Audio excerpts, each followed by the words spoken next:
Hey guys, welcome to the HKC 217 podcast powered by All Seasons Energy. This week's podcast is sponsored by Gas-Tight Industries, who have continued to support us in my 2023 season. Yeah, Gas-Tight Industries, I've come on board again, supporting Hudson another season. They are experienced domestic plumbing and heating engineers for domestic boiler installation, boiler swaps, first time, central heating and general plumbing and boiler services.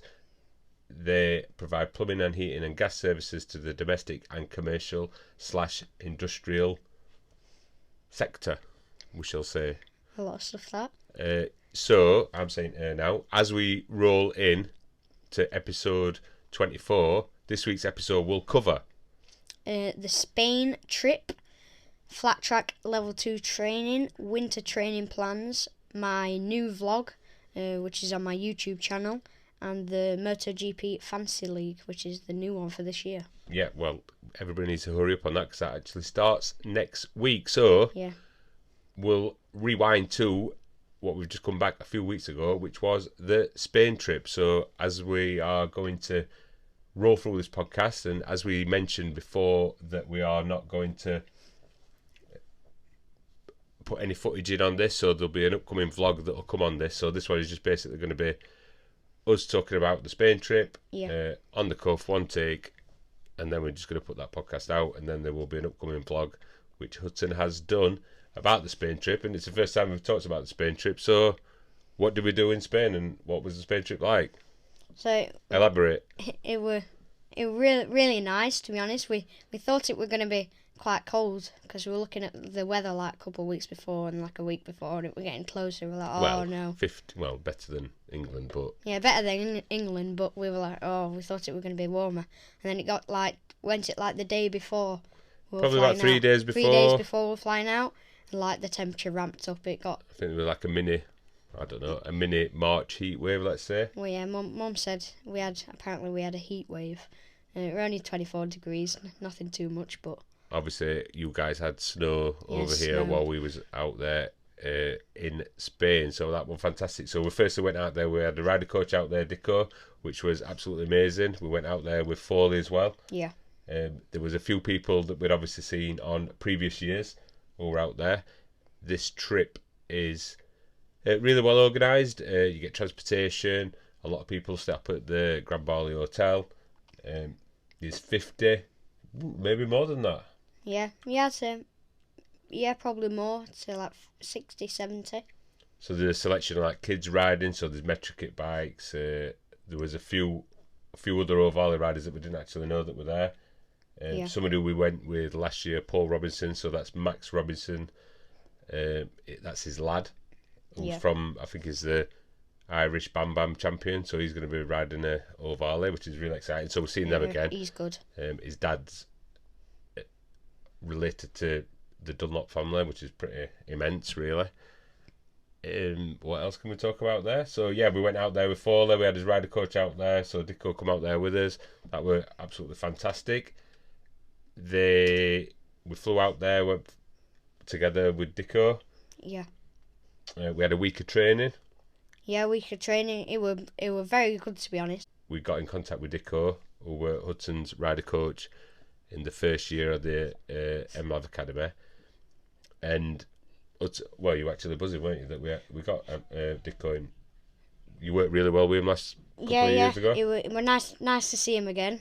We definitely thought you were a lot more experienced compared to last time we seen him in the academy. Yeah, but he won't mind us saying that. So on the first year when we were with Dico in the academy, obviously the academy had just started. He just started training people as well. Obviously he had the experience, and Dico won't mind him saying this because I said this to him, that you could tell that he'd worked with the academy for 2 years at BSB in the BTC, and Hudson could tell the level of I wouldn't say communication because he always got on with it, but the level of training with kids, but it was the level of kind of a bit of communication because he knew how to relay the information that he already knew when we were in the academy. So much better. I was really really impressed with that, with how we worked, and we had set plans every day on what we were going to work on. Yeah.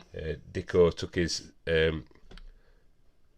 super mini bike out there as well, so he were allowed on track during Hudson's sessions, which were fantastic because he could watch you ride him round and you could follow him round as well. Yeah. I mean, like, it's first time Dicko's seen Hudson ride in person for a couple of years. Yeah. So he were really impressed with how you went on. Obviously, Thorley was there as well, so that were really good. But like the 1-to-1 training or 2-to-1 training, let's say, were really, really worthwhile. Yeah. I'd say, it were a lot better being with two people because it could go off track and speak to Thorley whilst I'd be on track, and then when I come back, Thorley'd be on track, and it kind of worked out really good. Worked out quite good. So we took both bikes out. Well, we took a couple of bikes out there. So we took a 110 and a 140 bike out there. So there was like I wouldn't say it was just two kit. Two metric kit ones, 2 minute, what do they call them? Gear bikes? Well, last year they called it like gearbox metric kits or something, and then this year they said it was, what was it? It was, I think there was a slow and a fast group. Metric kits, yeah, slow metric kits and fast metric kits. So I think in the slow group they had metric kit 50s. Well, there was a mixture. Oh yeah, there were a few bam bam. I call them bam bam because that's what the Irish people call them. So there was a few 90. Probably 4 of them bikes, was there not? 4, I'd say. 4 90s? Yeah, 4. 3 or 4? 3 or 4 or 5, I'd say. So they went out in that slow group. So Hudson went out on his 110 in that group, and then in the fast group, Hudson went on his 140 bike.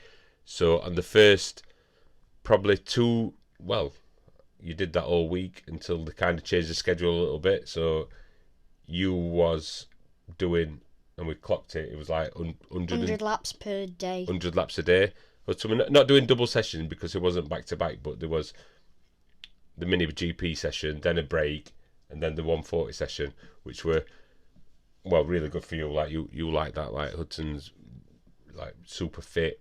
He could do that. It was quite intense. Like doing that many laps. Yeah, like later on in the week, they had to make it one changed session, yeah. The numbers dropped down for the like mini GP bikes a little bit, so I don't think it warranted running 2 sessions, which you were a little bit disappointed in that. But towards the end of the week, you got tight, like you got more and more tired. I mean, like there was a lot of laps, and they extended the session time. Yeah, because they made the metric kits all into one group because they didn't have enough to split them into 2 groups and slower than that. So they made it one group, and they just added another 5 minutes. About 5 minutes, so it was still a long session. Yeah. It was still a long session. It was very, very long. I mean that as well. Hard to stay on track. And towards the end of the week as well, it was getting hotter and hotter and hotter. So like on Monday, it was really nice conditions, perfect conditions, I would say, really. Like, but it wasn't hot. Yeah. Tuesday got slightly warm. So Monday, if you can remember when we got to the track it had rained in the early morning, or so it was wet, so nobody went on until about 11 o'clock. Still a little bit sketchy, like the conditions of that, the surface of that track, it's not like proper tarmac. It's a bit like, weird. Well, last year we said it was concrete, weren't it? But in the wet anyway, it's like you can't really ride. Well, you can't ride than Wilton Mill. It's like you can't Wilton ride it in the wet. ×4. But it does dry really quickly. Yeah. And again, as Tuesday it got warmer, Wednesday it got warm. Wednesday we had to change the tyres. Obviously Thursday and Friday it just got hotter and hotter all week. Yeah. Obviously more taxing on the riders a little bit as well. So yeah, a really good week there. Worked really well with Dicko. Did a lot of bike setup, feedback. Hudson being able to feedback, which has always been good with, but it's funny. Like obviously Hudson feeding back to me, but feeding back to somebody who's experienced like Dicko, this is a little bit of a different level where he's like, yeah, what we need to do is this for that. Yeah, it was nice to be able to come in and Dicko, I'd be able to relate to Dicko, and he'd like, not saying you don't help, but like I'd be able to come in and me and him would talk about it, and then we'd do something to the bike, and we'd go out next session and Did it feel better? And then we'd come in after that session and we'd be like, did it feel better? Do we need to go back? Do we need to go down one more? And we'd just have a good conversation about it, and then we'd finally get it. And like Dicko kind of like flipped in between going out on the bike with him and then watching him on the track as well. So obviously it's a mini bike track. So I mean, like Dicko must have put in some serious steps, because when he was out on track, he must have run like round the session pretty much to every single corner. Yeah. And like analysed him on every corner. That's like one of his things that he does, doesn't it? He like goes to each corner and then he'll give you a thumbs up, and then he'd run to like the next corner, and then he'd watch you on that corner, and he'd go around to pretty much nearly every corner. And he might have spotted some bits, or you're doing this or you're doing that, or look at this bit. And I mean, like, we're looking back on the GoPro footage, we utilised a little bit, a lot more technology that I thought, like looking back at the GoPro footage, looking back at the Orfano, which is something that we do at the track, but change different, carrying different gears in different corners as well, like trying that were good. Carrying fourth on the final corner, dropping it to third, trying to sneak in third on that intersection, which you kind of struggle with. Yeah, I kind of struggled with that, like leaning over and flicking the gear. I just found that quite weird and hard to understand. Like, not Isaiah, I forgot his name. Sorry, apologies. Sullivan. Sully. He was saying like in this middle section, it's like a double right-hander, and he was saying flicking to third, set it up, and then go back in. And very similar to like what Hudson kind of like understand it. Yeah, Hudson very similar technique. Let's say that what happened at Red Lodge. Yeah. Similar to that, where you had to sit it up a little bit. Now you can gear it differently, but he tried that, and then he tried the other one, and that sector actually where Dicko went, well, it seems like it still works on that way. It's not like it's slowing you down a lot. Yeah. So yeah, we like worked on so many things, trying different tyres, different Pirellis, trying PMT track. Obviously, we use it for a little bit of testing, trying different tyres out for the upcoming season. Again, we had to change the tyres because didn't really like last year. I think we used like slightly harder tyres because it weren't as hot, really. Yeah. This year we needed to put the other tyres on, so that were good, and the weather was fantastic. We went into sort of like shorts and t-shirt all week. Met up with Harley towards the end of the week. There were a lot of riders there, so there were Harrison. I always forget his second name. Harrison McKay, is it? McKay. See him at flat tracking? I think, yeah. Don't take his word on for that. Sullivan. Obviously, Sully were there. He was there like Monday, Tuesday, Wednesday. So he were riding. He jumped on Thorley's 140 bike, I believe it was, a little bit. So that was good as well. Like, he hanged about with for like the 3 days. There were a couple of other BSB riders there that were obviously just practicing on the mini bikes and like I believe they were like Moto 4 bikes. Yeah. That was a fast session. Fast session, yeah. Who were there? Who were there that Dicko said? What was that guy who we got a picture with? I forgot his name. Oh, Brad. I've got a photo of him, haven't I? Brad. I'm rubbish with names. We'll pass on that bit, but yeah, we've got a photo of that. We've got a photo of that, yeah. There were a lot of like BSB kids there as well, so they were really good. And a few of them, I think they went towards the end of the week, so they went across to probably to Cartagena, I believe. Yeah, because there were another testing happening down there as well at Cartagena. That there were a lorry going over there, weren't there? So yeah, really, really fantastic week. Like 5 days solid on track. Fantastic weather. Yeah. Met up with Harley towards the end of the week, so they come across from Cartagena. Met with them at the end of the week. Yeah. And then we went into Benidorm on the last night, which was really good. I packed all the bikes away in the afternoon, probably 2 o'clock, 3 o'clock, all finished. And then we went into Benidorm and had a drink on the final night, which was really good. Met up with them. Yeah. Then we flew home on the Saturday, early Saturday morning. Yeah. So yeah, really good. So that pretty much covers that. So I've got to edit this together. So again, this one won't have any video in this, so we're just gonna that'll be in the vlog, which you'll be able to see, probably link in the description when I put it in the vlog. So we'll move past that onto what we did last week, which were flat tracking level 2 course. So when we come back on the Saturday, the week after that, we went to flat tracking level 2 course with Pete, which were another fantastic day. 8 riders there, really good training. I could kind of tell, like Hudson, I don't know if you really noticed, but you could tell obviously you'd had a week on the bike in Spain, and then you went straight there and you were like flying.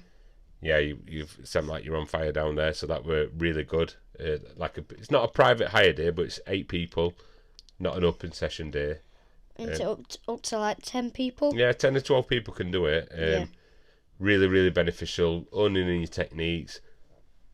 I mean, like, again, it's good. Like this time compared to last time, it were a lot better, I thought, because they were using video and stuff, and it were Luca sat on the hay bales, like videoing you, coming around the corners and watching your body positions. That were really like fantastic that Luca were doing that, and they're going to step up the game a little bit, doing stuff like that, trying to record people while they're on track. So that really good.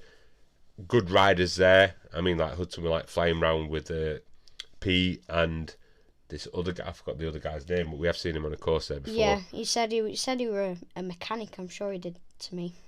Yeah. Yeah. He's regardless, he's a good flat track rider, and like we've got again.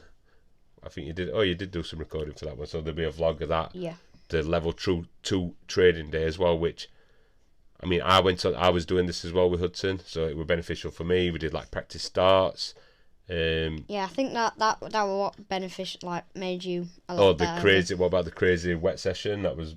Yeah, so they'd like covered the track in water. It looked like glass, like ice. Yeah. Went on it and it was super slippery. Wow.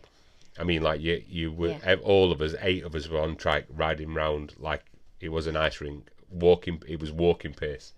Yeah. You couldn't put the revs on, and then the track gradually come back, so you were really sideways. It were good, and Pete related a little bit of that to say it's like conditions are changing on a track. Full stop. It doesn't matter that it's flat track. A practice session, and you can feel the track coming back to you. It were really like weird feeling, like because one lap you go around, you'd be like, oh, and then next lap you could push harder. And it was like I wish I'd have done really exaggerated. So we didn't know we were actually going to run on it there. We thought dinner were a little bit longer, and then we were just about to set up the GoPro cam. And I wish we had now, because if we'd have recorded that or time lapsed it over the 15 minutes, it would have been amazing. Because obviously we went round right slow, and slowly, everybody's going faster and faster and faster. It was absolutely crazy, unbelievably. Probably because of the weight of me on the bike. You didn't come off. I came off about, I'd say 2 or 3 times. But the bikes, it was unbelievably slippery. Like, you'd never ride it like that on a flat track weekend. But I had an advantage there because I was planted a little bit better on the bike, so I was actually overtaking Hudson because Hudson was struggling. Yeah, I was coming round corner and both of my tyres, normally like you come round and your back end and you just like swerve out. Both of the tyres were like going at the same time, so I'm like sliding, and then my front were just tucking. Yeah, it was. We'd never seen that training method before. Yeah. The starts were really good. Different TT layout with the jump in a different position, that were good. We got that sucked in, and we all went there. And again, it'll be in the vlog that Hudson does, or we do later on, where Pete kind of like asked everybody individually at the beginning of the session that what you wanted out of the session, what you wanted out of today. Yeah. Where did you want to improve? Like we did a few little things. Oh, we tweaked your bike a little bit. Tweak my tyre pressure a little bit. So you said that you struggled on the last round, on round 5 of the flat track, saying it feels like my bike's sliding out a little bit. So we did a bit of a pressure check on that bike, and we're like, all right, we'll knock it down. We'll knock it down this much, and you said it felt a lot better. So it were Pete said. I mean, like Hudson's so light that he kind of. It's a bit of a disadvantage in some cases. Some cases when it's super slippy, then it is a disadvantage, like the track they were on. But as a weight advantage down the straight, then that's like, hard to explain really. Like if you're not on a slippy track, then you're faster down the straights. Also, another thing that we did was like the drag strip race challenge thing. Yeah. That were good. That were good, yeah. I won that, didn't I? So Hudson won that. We just put that down to weight. I'll say nothing to do with reaction time or anything. But Hudson won that.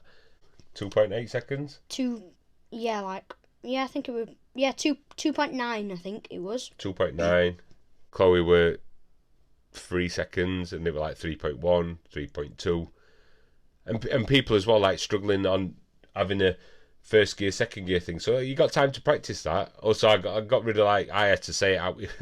It was like an open conversation. I'm admitting I kind of admitted that when you grid up on the race, like obviously into the first corner, it's super manic.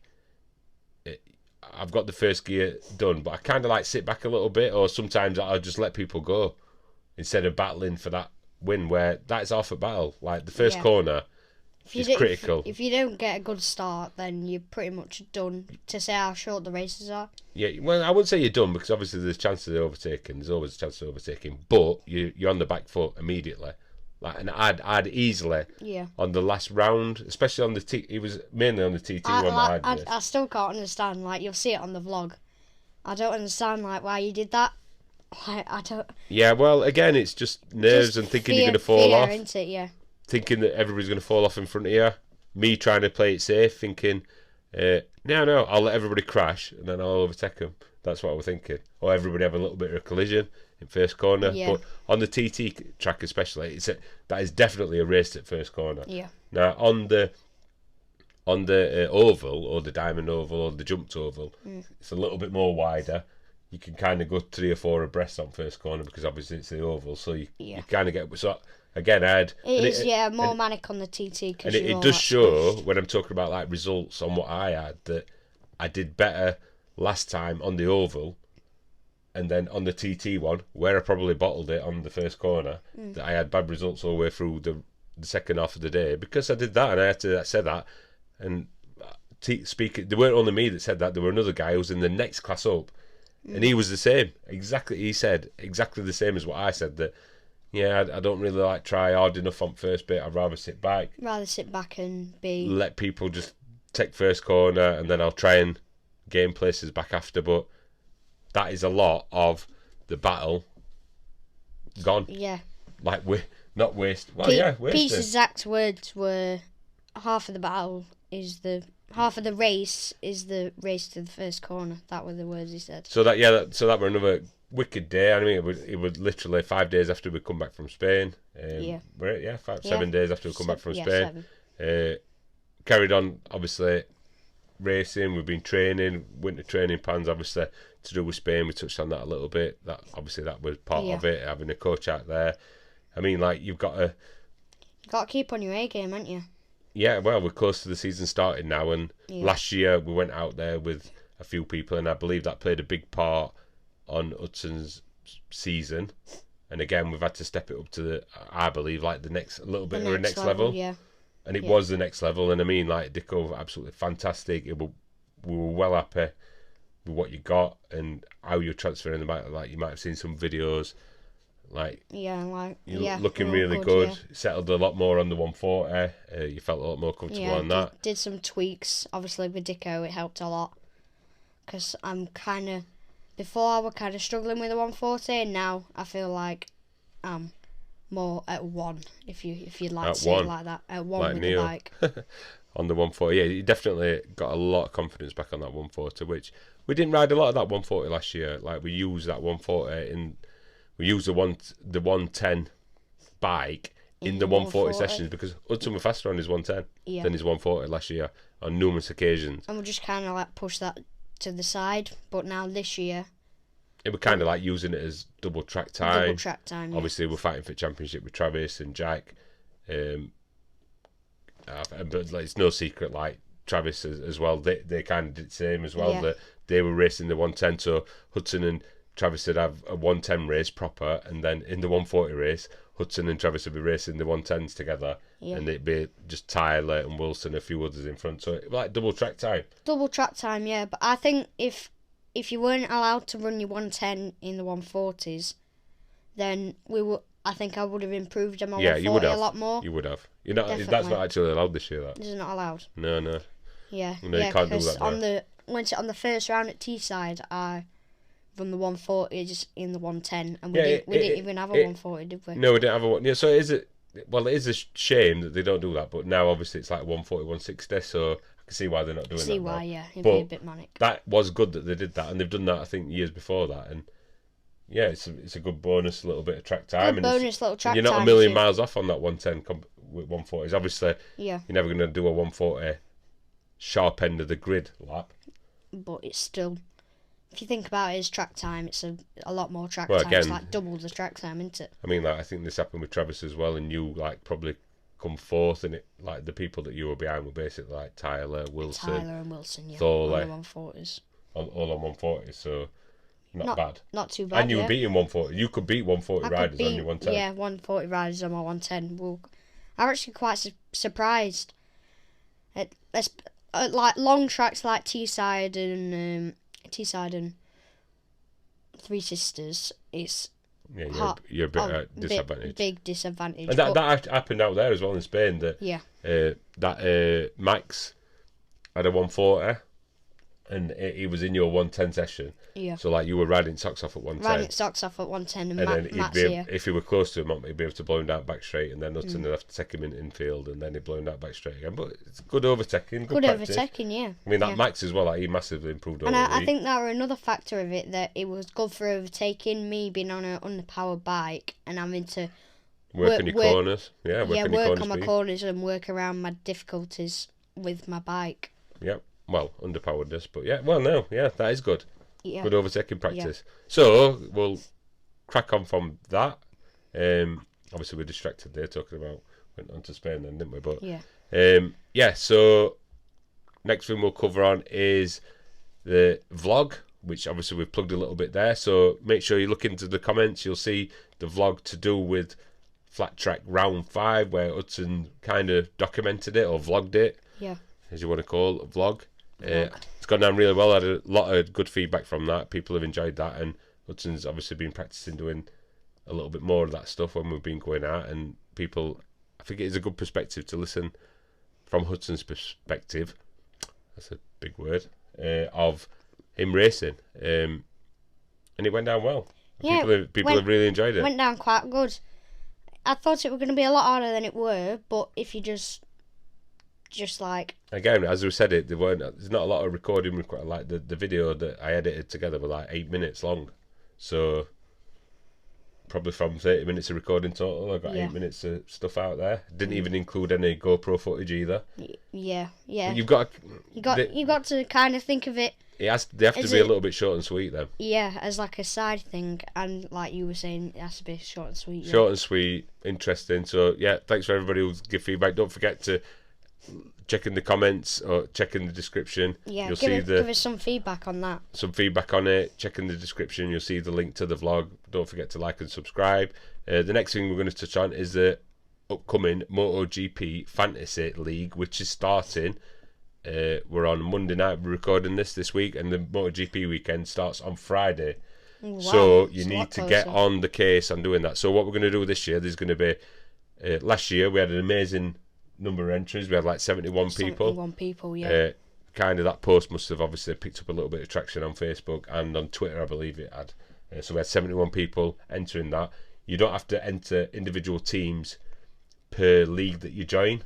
So some people must have been already in doing the fantasy league. Yeah. Probably for the love of MotoGP. A few people jumped in our league from theirs. Yeah. So hopefully we'll get everybody in there again. And for first place, there'll be a prize for first place. And then another bonus thing that we're going to be doing is there'll be a separate league. You don't have to have another team again. You can have the same team in it. And if you're a Patreon member, the first place will win a prize. We've just been discussing what prize we're going to do. We're either going to give something away, like up to like 25 quid in value, or we might do a first, second, third place in prize. Depends on how many people join, but that one will be for... And as well, like, we'll put some options out there and comment what you want us to do. Yeah, what you want us to do. But so there'll be a free version which anybody can join.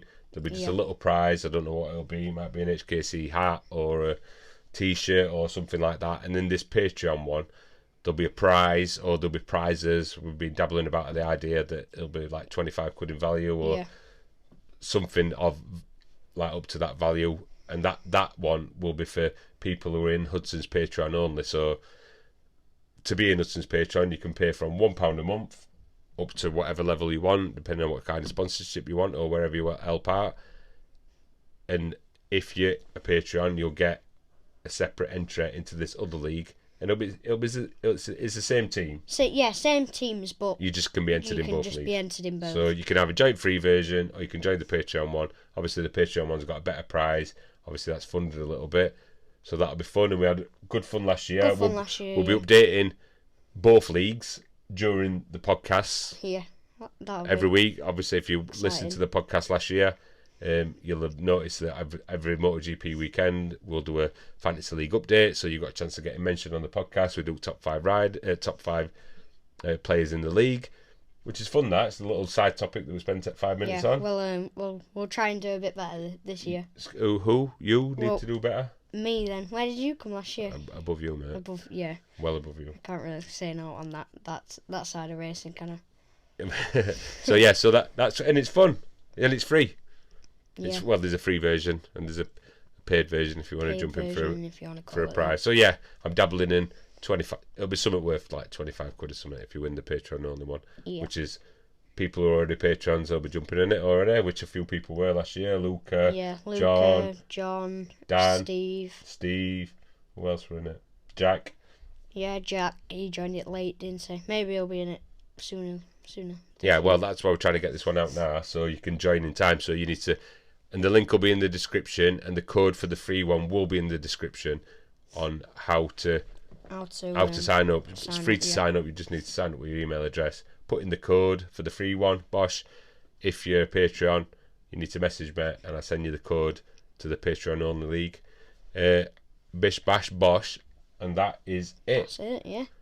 That's a wrap. That is a wrap. Yeah. And another reason why we can do this is like 30 odd minutes, one take, apart from cutting out Hudson's coughing. Sorry. And we could just put this out straight away, we could put it out quickly. And it has kind of worked. That what I was saying, it's a lot quicker to edit. Yeah. It's a lot less stress, I'd say, compared to.